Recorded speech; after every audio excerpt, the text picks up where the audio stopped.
और जनता में इतनी नाराज़गी है कि आप देखे होंगे कि जहाँ भी वो जा रहे हैं 6 बार के जीते हुए सांसद, वहाँ से उनको वापस भगाया जा रहा है। तो आप समझ सड़कों की गुणवत्ता देख लीजिए, पुल की गुणवत्ता देख लीजिए, कार्यों की गुणवत्ता देख लीजिए।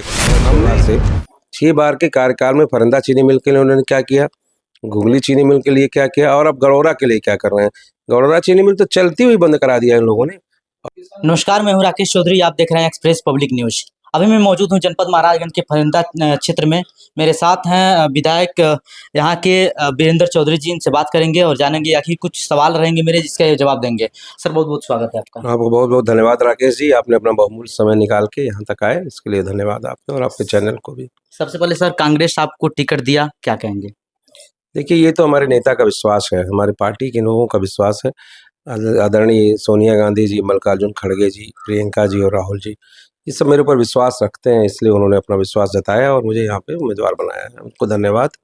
ढेर सारा नेतृत्व को मैं आभार प्रकट करता हूँ कि उन्होंने मेरे ऊपर विश्वास जताया। आपके सामने सर 6 बार के सांसद हैं। क्या आपको नहीं लग रहा है कि आपके लिए एक चुनौती है? देखिए, चुनौती स्वीकार करना ही नेता का कार्य होता है और हमने तो जीवन भर चुनौतियाँ झेली हैं और संघर्ष ही मेरे जीवन में रहा है। मैं तो पिछली बार एक पूंजीपति से लड़के चुनाव जीता हूँ, जिसके बारे में लोग कहते थे कि उसके पास पैसे की खान है और ठेकेदार था, उसको भी मैंने चुनाव हराया है। तो 6 बार जीते हैं, बात ये नहीं है। बात ये है कि उन्होंने किया क्या है और वो जो किए हैं उसका कर्म का फल इस बार उनको जनता देने के लिए तैयार है। और जनता में इतनी नाराज़गी है कि आप देखे होंगे कि जहाँ भी वो जा रहे हैं 6 बार के जीते हुए सांसद, वहाँ से उनको वापस भगाया जा रहा है। तो आप समझ जाइए 6 बार का चुनौती क्या है। चुनौती तो स्वीकार है और हमें इस बार इंडिया गठबंधन के उम्मीदवार हैं, अखिलेश जी का भी समर्थन है और इस बार हम लोग चुनाव में उनको बाहर भेज देंगे। एक तरफ सर बीजेपी में भी चौधरी हैं, एक तरफ कांग्रेस से भी चौधरी आप भी हैं। क्या कितनी समस्याओं का सामना करना पड़ सकता है सर आपको? देखिए, मुझे तो समस्या का सामना करना ही नहीं पड़ रहा है, समस्या का सामना तो उनको करना पड़ रहा है, क्योंकि मैं इसी धरती से हूँ, इसी माटी से हूँ, यहीं का जन्मा हूँ, यहीं का पैदा हुआ हूँ। मेरा घर, मेरे रिश्तेदार, सारे चौधरी जो मेरे संबंधी हैं, मेरे दोस्त इतने सब यहीं के। वो तो बाहर के रहने वाले हैं, गोरखपुर के रहने वाले हैं, उनका यहाँ पे कुछ नहीं है, न उनका अपना कोई रिश्ता है, न कोई अपना बिरादरी में कोई वो है। वो तो एक जाति के नाम पे वोट पाते थे, आज उनको संघर्ष करना पड़ रहा है, मुझे नहीं संघर्ष करना पड़ रहा है। जनता मेरे साथ खड़ी है, बिरादरी भी मेरे साथ खड़ी है। जी। सर, रोड समस्या को लेकर तमाम दिक्कतें रहती हैं। कई जगह ऐसे भी रोड हैं जहाँ के स्कूली बच्चे जब बरसात का मौसम आता है, पढ़ने के लिए जाते हैं तो रास्ते में गिर जाते हैं, जिसकी वजह से ड्रेस खराब हो जाता है और स्कूल में नहीं जा पाते हैं, निराश होकर घर लौट जाते हैं। तो क्या आपके जीतने के बाद सर इस समस्याओं का समाधान हो पाएगा? देखिए, मैं पिछली बार 2022 में जनता और लोगों के आशीर्वाद से मैं जीता हूँ और मेरी विधानसभा में देख लीजिए, मैंने पहले ही 2 वर्षों में, अभी 2 वर्ष का कार्यकाल मेरा बीता है, तमाम ऐसे स्कूल हैं जहाँ पे बच्चों को जाने में दिक्कत होती थी। उसमें से बहुत से स्कूलों में मैंने सीसी रोड बनवाई उनके गेट तक, जिससे बच्चों को स्कूल जाने में परेशानी ना हो। और यहाँ की विधानसभा में मैंने अगर काम किया है, तो अगर मौका मिला महाराजगंज में, तो तमाम ऐसी जगह जहाँ आप चर्चा कर रहे हैं, उन जगहों पे भी जाऊँगा और उनके बच्चों के लिए भी रास्ता बनवाऊँगा। सर, एक ग्राम सभा है महाराजगंज जनपद के सोहगी बरवां, जिस ग्राम सभा में कोई जीतने के बाद सर झांकने तक नहीं जाता है। अगर उसकी विकास की बात करें उस ग्राम सभा के, तो विकास के नाम पे जीरो है। अगर वहाँ के लोगों का तबीयत जब खराब होता है तो हॉस्पिटल जाने के लिए रास्ता भी नहीं है और हॉस्पिटल जाते हैं उसके पहले ही किसी का मौत भी हो जाती है। इस तरह का समस्या देखने को मिला है। तो क्या इस पे क्या कहेंगे सर? देखिए, सोहगी बरवां एक सिसवा विधानसभा का एक ऐसा गाँव है जो निश्चित रूप से संसाधनों से, रास्ते से अभाव है वहाँ पे। और मैं तो अभी कल मेरा प्रोग्राम लगा हुआ है, कल मैं सोहगी बरवां ही जा रहा हूँ और उस समस्याओं को समझने का प्रयास करूँगा, क्योंकि मुझे अभी वहाँ जाने का मौका नहीं मिला था, कभी भी मैं वहाँ गया नहीं था। कल मेरा पहला कार्यक्रम है, मैं सोहगी बरवां जाऊँगा, वहाँ के लोगों की समस्याओं से रूबरू होऊंगा और अगर अवसर मिला तो निश्चित रूप से सोहगी बरवां की समस्याओं का भी निदान कराऊँगा। सर, एक चीनी मिल है गरौड़ा चीनी मिल जिसे कहा जाता है, अभी भी फेमस है वहाँ का।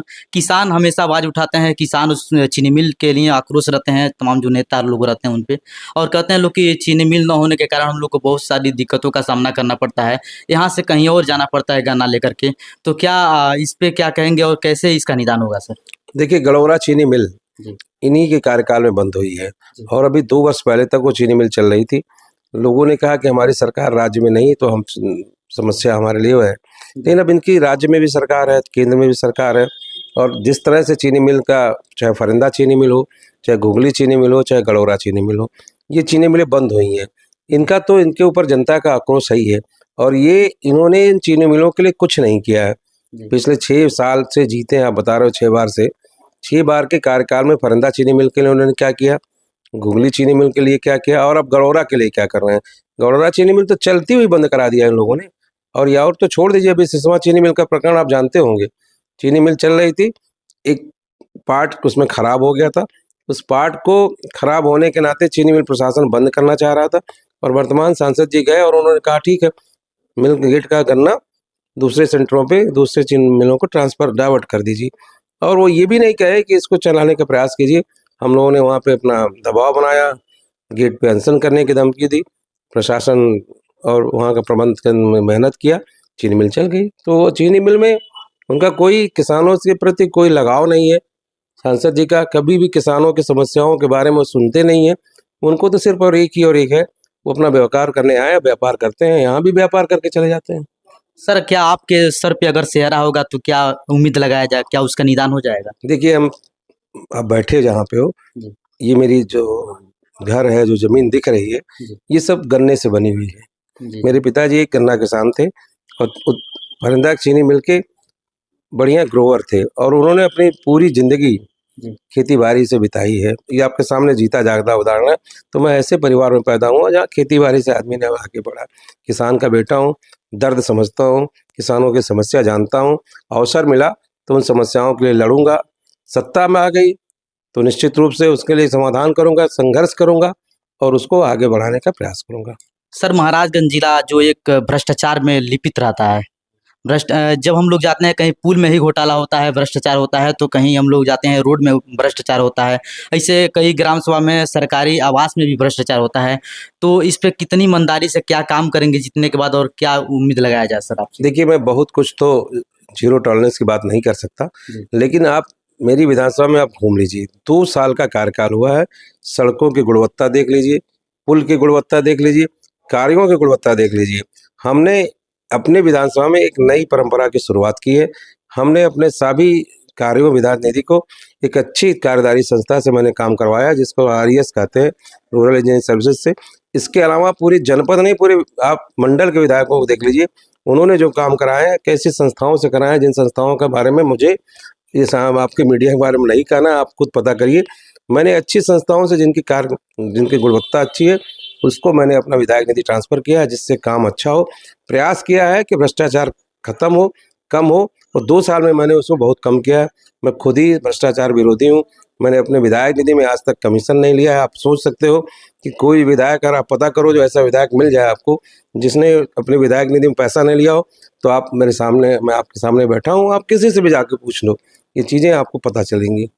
सर फरिंदा विधायक वीरेंद्र चौधरी क्या अगर सांसद बन जाते हैं तो कितनी ईमानदारी से काम करेंगे अपने महाराजगंज जिले के लिए, और क्या कुछ कर दिखाएंगे? देखिए, सबसे पहले मैंने कहा, मेरी पृष्ठभूमि एक किसान परिवार से, और दुनिया में मैं जानता हूँ, भारत में तो जानता हूँ कि किसान एक ईमानदार होता है, किसान बड़ा खुददार होता है, किसान बड़ा स्वाभिमानी होता है। तो मैंने उस परंपरा को निभाया है फरिंदा में। मौका मिला तो उसे महाराजगंज में भी निभा के दिखाऊंगा। जी, थैंक यू।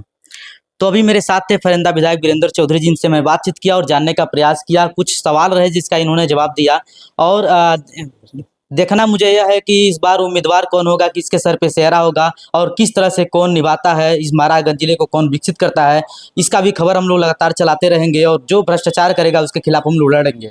बाकी एक छोटा सा प्रयास था। वीडियो आप सबको कैसा लगा कमेंट बॉक्स में जरूर बताइएगा। इन विधायक जी के बारे में आप सब क्या सोचते हैं कमेंट करके जरूर बताइएगा। और अगर महाराजगंज जिले से आप वीडियो को देख रहे हैं तो किसको वोट करेंगे कमेंट बॉक्स में जरूर लिखिएगा। वीडियो यूट्यूब पर देख रहे हैं तो चैनल को सब्सक्राइब कर लीजिएगा। वीडियो फेसबुक पर देख रहे हैं तो पेज को फॉलो कर लीजिएगा। मैं हूं राकेश चौधरी, आप देख रहे थे एक्सप्रेस पब्लिक न्यूज। जय हिंद, जय भारत।